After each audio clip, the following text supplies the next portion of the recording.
Welcome to the program. A commissioner with the National Land Commission has now broken ranks with his boss and accused him of sabotaging land reforms. Commissioner Abdikadir Khalif is now accusing NLC Chairman Mohamed Swazuri and Lands Cabinet Secretary Chaitingelu of presiding over stagnation and confusion in the land sector. In a hard-hitting letter to the two, Khalif wants them to resign if they don't want to work and give others an opportunity to serve Kenyans. According to a letter in the custody of KTN, Khalif says the lack of progress in land reforms is embarrassing the current administration and threatening national security. He goes on to say the lack of clarity and direction emboldens land grabbers and increases mismanagement of natural resources. Khalif also insists that the country is worse off now than ever before as far as public and general land administration is concerned. The commissioner says that never in the history of Kenya has so much land fraud been committed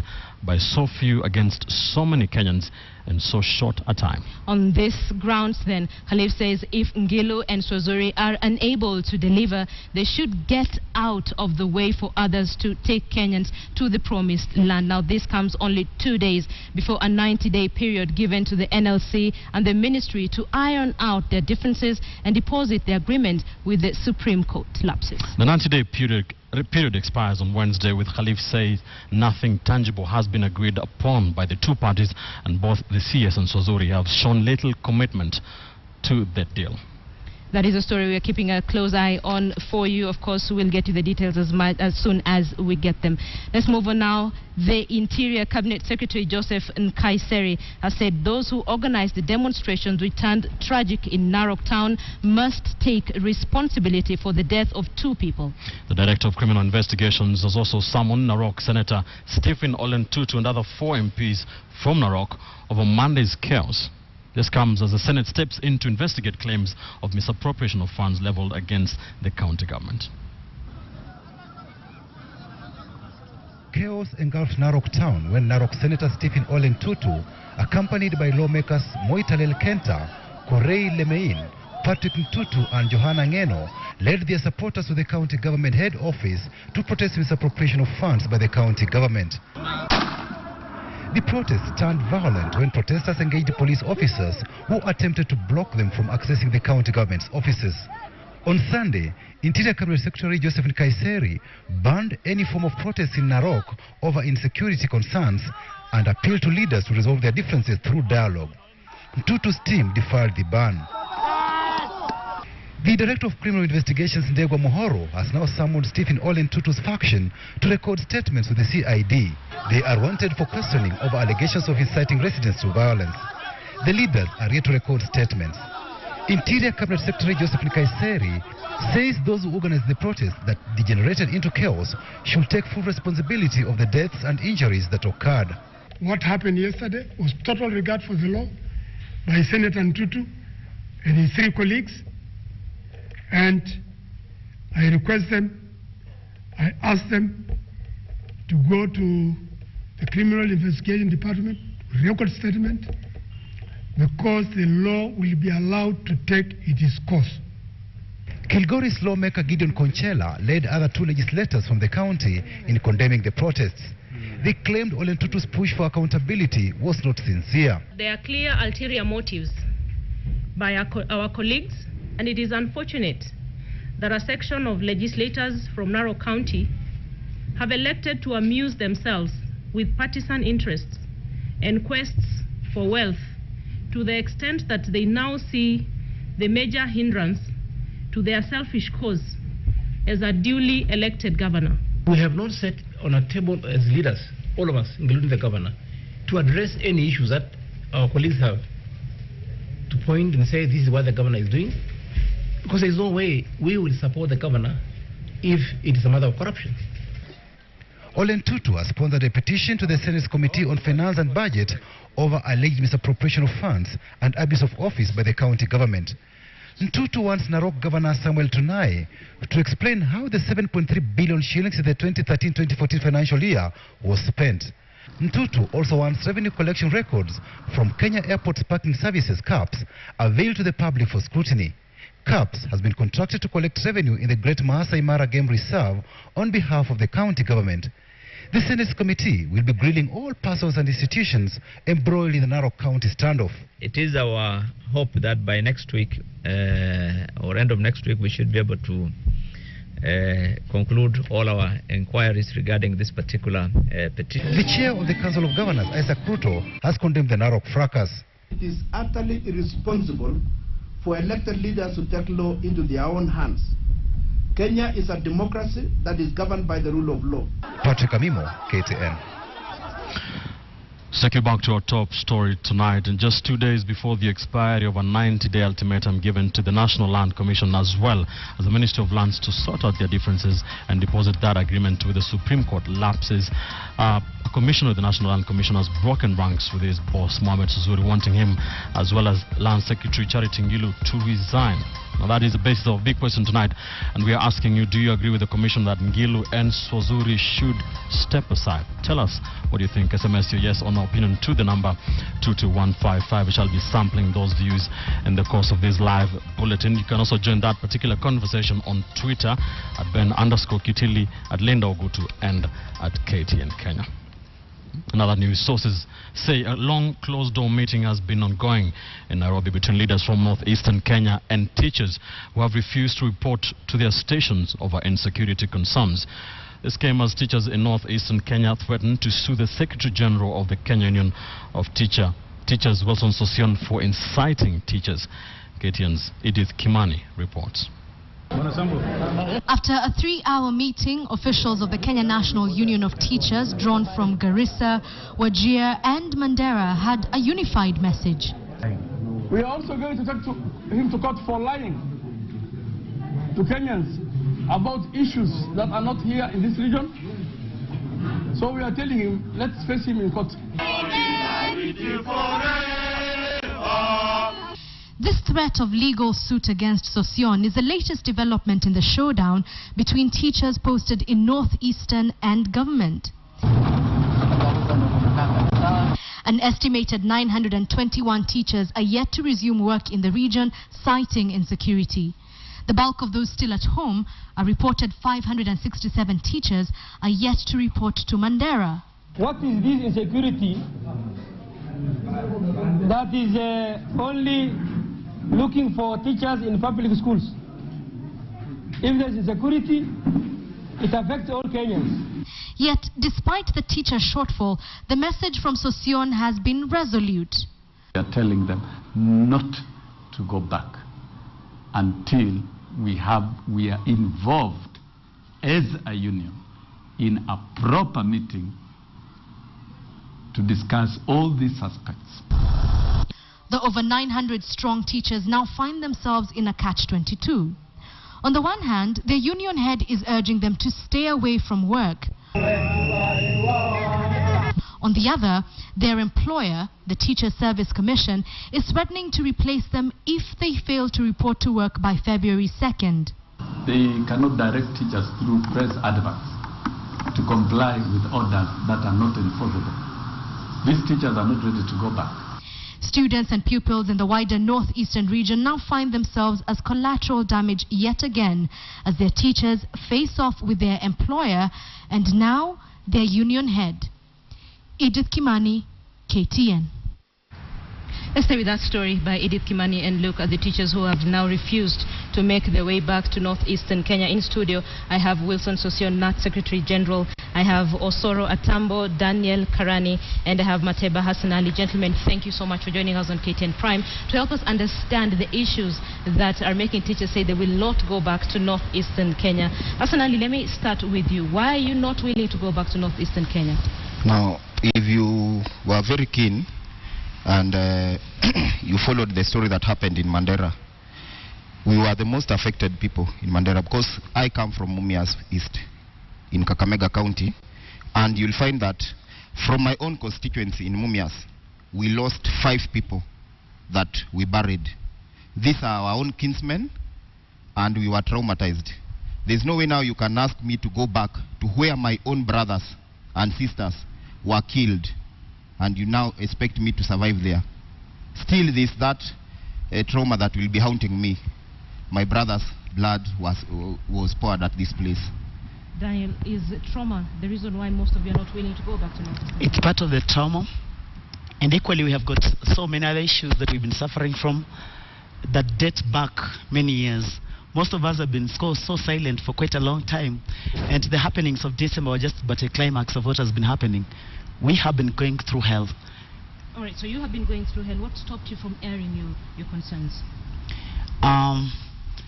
It has been a challenge. At times, the channels of communication are blocked.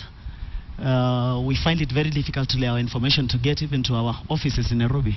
So it has not been an easy way to lay our information to get. The employer has all this information. All the cases have been filed and he has this facts right with him.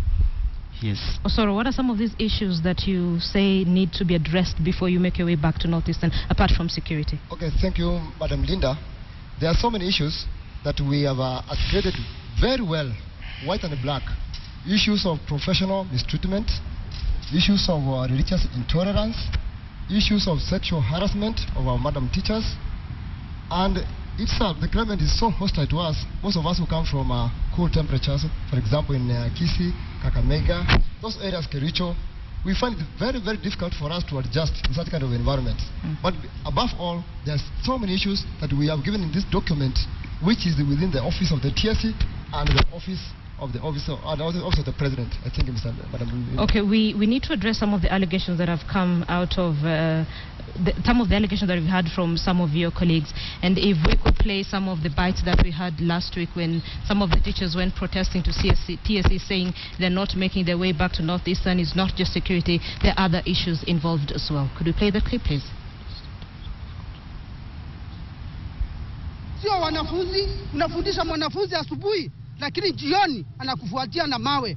Anakuambia anajua bunduki kuliko kalamu. Sasa utafundisha juu ya bunduki ama ni kalamu? Au watu sio mtoto, sio mwanafunzi, sio mzazi, sio mwalimu mwenyewe yule mnafundisha na yeye. Hata yeye anaunga mkono haya mambo. Ati wanasema sisi ni ngurare. Ati hatuna haki ya kuishi kule. Looking at the way the women teachers are molested by students sexually, those are things that needs to be addressed. Atambo, are those false allegations or does that really go on in some of the areas you work at? Those are facts. I'm a victim of the same.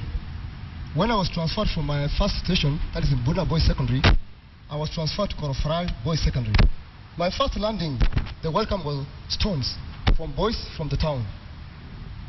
Therefore, the issue of students beating teachers, stoning us, is the order of the day.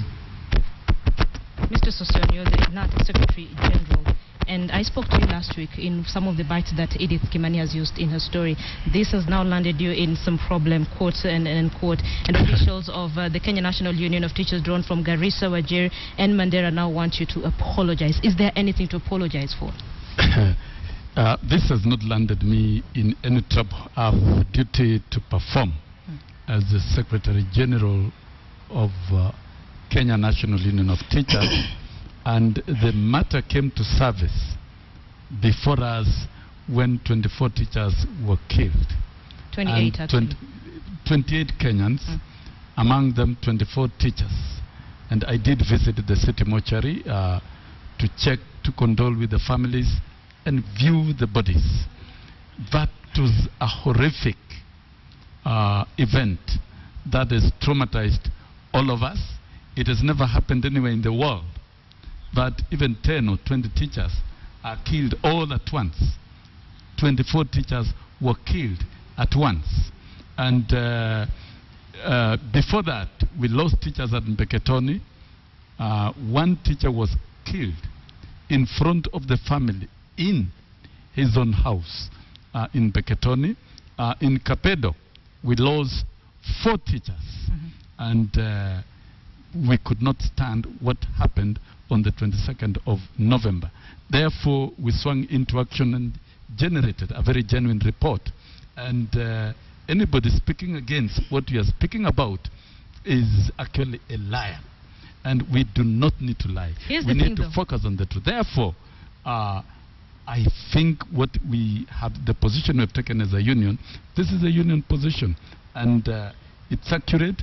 24 teachers were killed. We have compiled a very accurate report containing the circumstances of insecurity. Thank you for staying with KTN Prime. We apologize for the sound issues we had earlier. We have sorted them out. Let's continue with this discussion. We're looking at the issue of teachers who have refused to go back to northeastern Kenya. We have representatives of teachers here. And of course, we have NAT Secretary General Wilson Sossion in studio with me. Mr. Sossion, let me stay with you. And there's some officials of the Kenya National Union of Teachers. They're coming from Garissa, Wajir, Mandera. They want you to apologize. Do you see anything to apologize for? There is nothing to apologize completely. And I cannot apologize for executing my duties diligently and rightly. Teachers have petitioned us, and we have taken testimonies. We generated a very comprehensive report arising from the murder of 24 teachers and a lot of facts about other matters in the workplace that requires serious attention by both the government, the Teacher Service Commission, and the communities. And further, we've gone back to the other unreported cases of murder. And we have another additional 14 teachers who have been killed at different times. And I do not see at all anybody telling me to apologize must be living in a fool's paradise. So in other especially words, when you're talking about security of teachers in this country.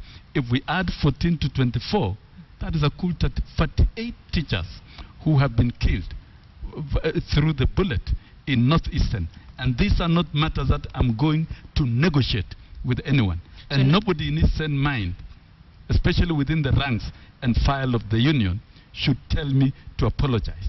That, number one, is indiscipline.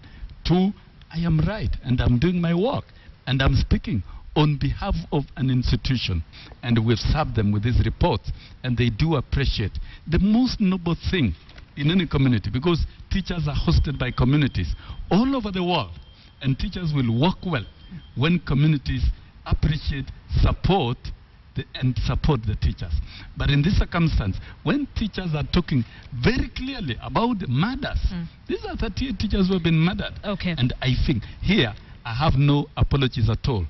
The northeastern leadership must apologize to the teachers of this country, and that is it.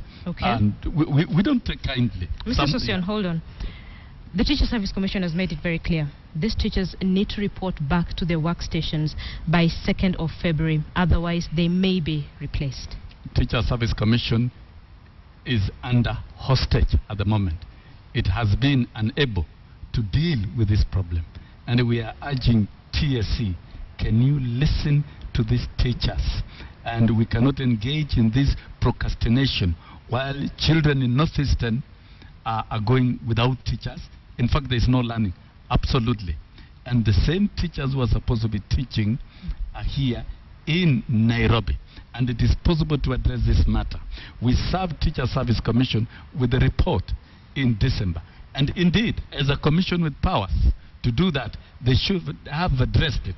But instead, it is looking upon other offices in government to direct them, including the spokesmanship of the commission has been taken over by one Adam Dual, who is spoiling everything. And we would like Teacher Service. We were in the Teacher Service Commission in the morning, and we will be there tomorrow morning before 8 o'clock to discuss this matter so that the commission can understand what the teachers are raising, and so that we can find a lasting solution that can guarantee peace and allow teachers to teach without any limitation and without any threat, and allow learners to access teachers freely. So finally, as we end this, without the issues being raised, addressed, your teachers are not going back to northeastern Kenya. My business as a Secretary General is to take up, internalize, and support the grievances of teachers as individuals and collectively. They have been engaged in a discussion with the communities, the community leadership, professionals and business people, to address these particular matters. And we are escalating these discussions to the next level tomorrow morning. If they decide to go back to Northeastern with their leaders tomorrow morning, who am I to keep them? If they decide that they are not going to Northeastern, I shall not force them. I shall advance the wishes of teachers as individuals and collectively. And nobody, and I repeat, nobody should lecture me, should dictate me, and should even brand me a criminal. I am a professional Secretary General, validly elected to execute my duties, and I'm doing it without fear, and nobody should lecture me. Mr. Wilson Sossion, NAT Secretary General, saying he is here to advance the interests of teachers. Thank you so much for joining us on KTN Prime. Osoro Atambo, Daniel Karani, and Matebo Hassan Ali. Thank you, gentlemen, for sharing your experiences and helping us to understand why teachers are a little bit reluctant to go back to northeastern Kenya. Thank you for staying with KTN. Let me hand you over to Ben Kitili. Teachers inadvertently find themselves in a catch-22 situation. Kenya National Union of Teachers on one side, and then the Teachers Service Commission. While from the teachers' standoff, Beleaguered Nandi Hills MP Alfred Keter and nominated URP legislator Sonia Birdi appeared before the Ethics and Anti-Corruption Commission today as investigations into their actions on Saturday night kicked off. But as KTN's Wilson Buru now tells us, the EACC has also summoned the State House Controller Lawrence Lenayapa and TRT MP Asman Kamama over Saturday night's incident. 2 days after they had been summoned to appear before the anti-graft body, the two legislators finally showed up at the EACC headquarters at Integrity Center. The two were summoned by EACC to answer questions regarding their conduct on Saturday night, during which they were caught on tape harassing attendants at the Gilgil Weighbridge. And after more than 3 hours holed up inside, Keter walked out with his lawyer, Okongo Mogeni. We have raised a number of issues that we need clarified, so we have adjourned the session to another date when we will come back to continue. About an hour later, Sonia Birdi walked out but had very few words for the press. As that unfolded, the EACC then sent out a communique to media houses, revealing that it had also summoned the State House Comptroller Lawrence Lenayapa and TRT Member of Parliament Asman Kamama, who also chairs the National Assembly's Committee on National Security. This is after the two were mentioned by Keter in his tirade. State House Comptroller. Yes, Mheshimiwa. That is the President communicating. Yes, sir. Anapiga, hakuna mwenye anachukua simu. Keter later recorded a statement at the Gilgil police station. The controversial Member of Parliament caused the star at the police station after he arrived to a hero's welcome in a chopper. Uasin Gishu Governor Jackson Mandago has thrown his weight behind Keter, saying that a number of public servants have gone rogue by failing to follow instructions from their superiors. There are also a number of public servants these days who don't obey the public service code. Watu wanapigiwa simu washiki. That is, in fact, that's a frustration we go through every day. Meanwhile, the Constitution Implementation Commission has called for action to be taken on any public officer who flouts Chapter 6 of the Constitution and the Leadership and Integrity Act. In a statement sent to media houses, the CIC listed several cases which failed the ethics test and had gone unpunished, for instance, Kidero slapping Rachel Shebesh, among others. The Commission says action should be taken on any officer who fails the ethics test and urged the state bodies mandated to safeguard the Constitution to be vigilant in their duties. The Commission also called on Kenyans to maintain sufficient pressure, including taking court action where the breaches are not acted upon by the relevant institutions. Wilson Buru, KTN Prime. All right then, from drama in Gilgil, let's get to a different kind of drama. In Mombasa, law enforcers got embroiled in a cat-and-mouse chase with suspected drug peddlers right in the waters of Indian Ocean. After a tip-off that drug peddlers were using the reef as hideouts to conduct their trade, the police launched an ambush which made some of the suspects jump into the ocean to try and swim away. KTN's coast reporter Francis Ontomwa describes the drama that followed. Take a look. Police in Mombasa braced themselves for a rather extraordinary test, and they did not waste time after receiving a tip-off that something required their attention in the reefs. Apparently, some drug users had set base here, their tentacles stretching a little too far. On the shores of the Indian Ocean starts the thriller. Armed to the tooth and in no way ready to downplay the magnitude of the test, they moved in. And from one end enter the protagonists. The hawk-eyed men, it appears, were also closely monitoring the moves from a strategic location. Some escaped the snare, others did not. As if to dare them, catch me if you can, two of them not very sober men jumped into the ocean, and the real expedition was to commence. Deep and far from the law enforcers, they swam as a pair, perhaps to give each other some sort of moral support. But the going became tougher for them. Fearing, however, that the Indian Ocean was proving to be stronger than their synergy, the two finally appear to have made up their minds to give in. They were bundled, rounded up and taken away. The war on drugs has presented a real challenge to the people in the coastal town of Mombasa, a menace that has wasted the future of many youths. Kila nchi iko na sheria. Kenya iko na sheria. Sheria ya Kenya madhumuni yake ni kuprotect maisha na property ya Wakenya. Lakini mtu mmoja akifuruga sheria hiyo itamfuruga vibaya sana. Ndio mnasema sheria ni msimweni. Well, these are the main hideouts for drug peddlers. It appears while men learned to shoot without missing, the birds also learned to fly without perching. But sadly, for these characters, it was a sad ending. Francis Ontomwa, KTN, Mombasa.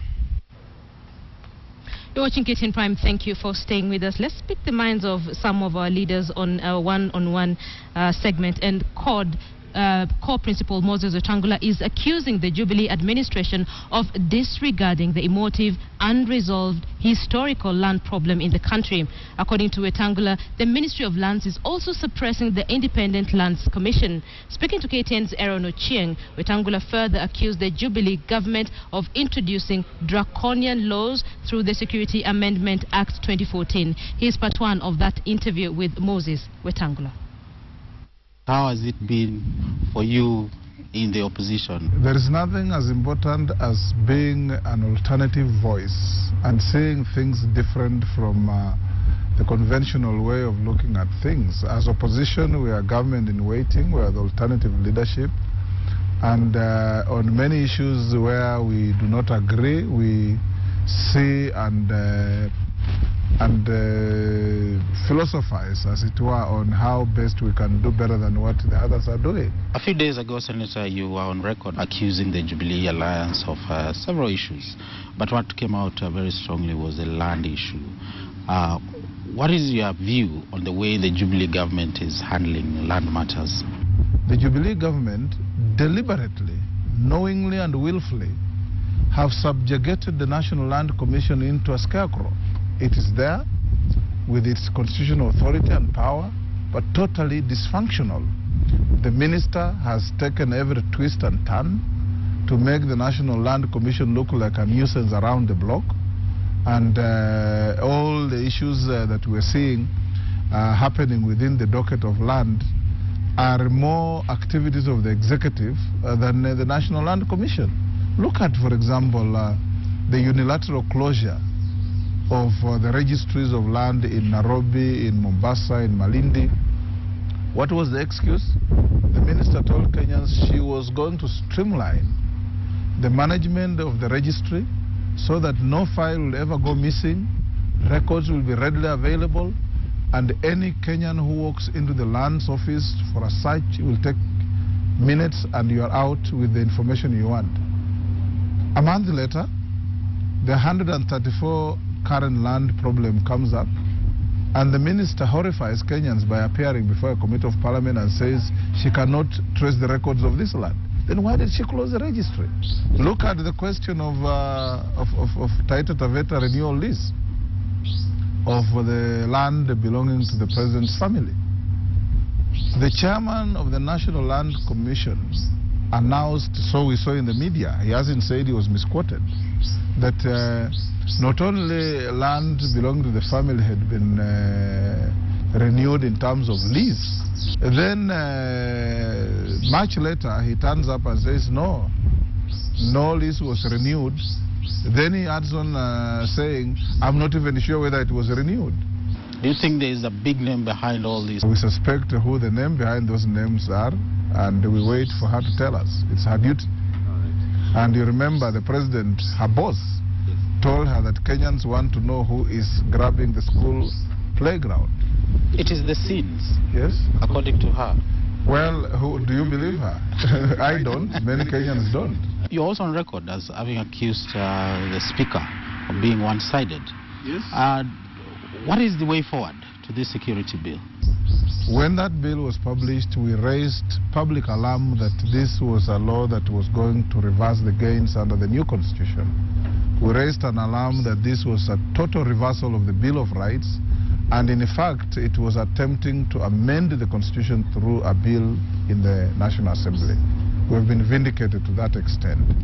And when I sought to recall the Senate to debate, you saw the bizarre manner in which the Speaker of the Senate handled the matter, and I think I put my feelings on record, and it remains a record that the conduct was skewed, was partisan, and was unsatisfactory, and amounted to truncating debate before it took place, and that was in keeping with what we thought was the philosophy of our opponents in trying not to have our voice heard by blocking us from speaking, so to speak. But the court of public opinion is never dormant. It has made its observations on the matter, but more importantly, the courts of law are seized with the matter, and the case starts for hearing on Wednesday. Let's leave it to the courts to decide. Well, a very good evening and welcome to KTN Business. My name is Abi Agina. The government has launched a biometric registration exercise that is set to streamline the disbursement of cash transfer programs to the elderly persons in the country. The registration is expected to be concluded by end of March this year and is seen as a key milestone for the country's social sector. The unveiling of the biometric and cashless payment platform marks a key development in the country's leap towards deepening financial inclusion. Some of the challenges facing social protection implementers in Kenya is the fragmented and uncoordinated nature of programs, which has led to double dipping and corruption, hence wastage of resources. I believe this will significantly contribute to accountability and transparency in the implementation of the cash transfer programs. The cash transfer program sees the elderly and disabled persons receive 2,000 shillings every 2 months. With the new platform, they will receive monthly disbursements. The biometric registration system will be interlinked to various state agencies, key among them the NSSF and NHIF, which will ease coordination of government bodies and avoid duplication of roles. The government plans to register over 400,000 persons by March as it seeks to enhance social security, especially for the vulnerable. Beneficiary can use a smart card to access their payment electronically from point-of-sale device at local businesses, bank, or other agents close to where they live, reducing travel costs and injecting those resources to the local economy. The payment platform will be run by the KCB Group. Those captured by the system will be issued with biometric smart cards through which the government will be able to send money. This comes after pilot programs ran into challenges where the end users were conned out of their money by fraudsters. I have managed to minimize corruption to -0, Your Excellency, in my ministry. 13.5 billion shillings is disbursed annually to the elderly as a means to according them a safety net in old age. Our social protection measures still cover too few of us, and our growth and employment opportunities have not been enough to eliminate poverty. Next budget we will be considering more additional funding to this sector. On average, about 46% of Kenyans live in poverty, where 19% live in chronic poverty, meaning a majority cannot afford the basic essentials of life. The country's social protection interventions have been under pressure, even as the poverty cycle grows, especially in semi-arid areas. It will be a Herculean task for the government to double the amount allocated to social programs if the country is to attain lower poverty figures. Well, moving on to some other news. The government has halted Mwalimu Sacco's bid to acquire Equatorial Commercial Bank despite the buyout's approval by the financial regulators. The transaction has been subject to several allegations of irregularity, key among them lack of consent from Sacco members. Mwalimu Sacco's membership is drawn from the Teachers Service Commission Secretariat and teachers in secondary schools and tertiary institutions. A letter from the Cooperatives Alliance of Kenya sent to Industrialization Cabinet Secretary Aden Mohamed stated that Mwalimu Sacco members had not given their approval for the 1.6 billion shillings deal. The Commissioner for Cooperatives has at the same time appointed an inquiry team to probe several allegations of irregularity. Mwalimu Sacco has maintained that the deal to buy a 51% controlling stake in the bank was purely for investment and had no ambition of offering banking services for margin. And moving on, the Central Bank of Kenya has taken over the cash settlement of equities and corporate bonds in a move geared towards cutting transaction time. The settlement system will allow secure and efficient equities and bond transactions as the government seeks to deepen the capital markets, making Kenya a financial hub. KTN's Philip Keitani delves deeper and tells us what this means for you and the economy at large. The move by the Capital Depository and Settlement Corporation to move cash settlements is hailed as a move to open up the capital market operations. Previous settlements of equities and bonds was handled by 4 banks appointed by the CDSC, which was at times prone to risk, not to mention lengthy durations. Settlements of accounts by the central banks give finality to the transaction as there is no probability of default, giving investors confidence over settlement risks. This critical step will also be seen as being one of the most seminal impacts on reducing costs, errors, enabling faster processing, as well as developing a central corporate action service, providing both registrars and investors with a single gateway for the distribution of income from securities trading. The CBK introduced the same-day settlement for treasury bonds and bills, and the move to settle on the RTGS system is seen as a natural progression. Under the same-day transactions of government securities, the Nairobi Securities Exchange relays information of trade in bonds and bills conducted every 2 hours to the CBK, which then moves the securities between the traders involved during the same day. This is expected to create vibrancy in the market that is likely to lead to bigger trade volumes. Sadman is an accomplishment, which is one that's going to provide immediate benefits. This new development moves the capital market a step closer towards providing full delivery versus payments while deepening the capital markets. The settlement of cash for security transactions through the CBK is expected to enhance efficiency and make substantial strides towards full implementation of the standards for financial market infrastructure. First phase of settlement in central bank money moves us all the closer to our ambition to transforming the country into a regional international financial center, as espoused in the Capital Markets Master Plan, as well as the Vision 2030 economic blueprint for our nation. The move comes as the CDSC prepares to introduce same-day transactions in the equities markets by the end of September. The firm is currently installing a new system to allow investors to buy shares and then sell on the same day, down from the 4 days currently. This is expected to deepen equity and make the markets more attractive to investors. Philip Keter, KTN Business. Well, and just before we take a look at the financial report, some interesting figures coming out from Central Bank. Remittance in 2014 rose by 10.68%, setting a new annual record. According to the Central Bank, Kenyans living abroad sent home $1.43 billion compared to $1.2 billion a year earlier. Those increased remittance from North America, which accounted for $677 million, nearly half of the total amount sent back to Kenya. Let's now take a look at the day's financial report.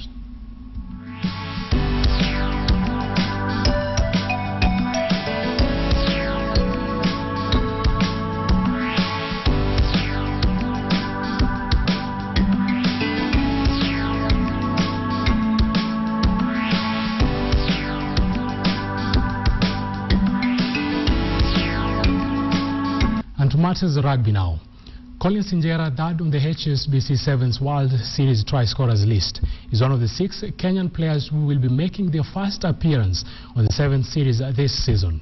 12 players have been named by coach Felix Ochieng for the Wellington and Las Vegas Sevens Series, and with that, excitement is beginning to build that there could be a change in fortunes for Team Kenya. Robinson Okenya now reports. The first 3 outings of the 2014 IRB World Series saw the national sevens team post a series of dismal results. Shujaa slumped to a relegation spot, occupying 14th position with just 11 points.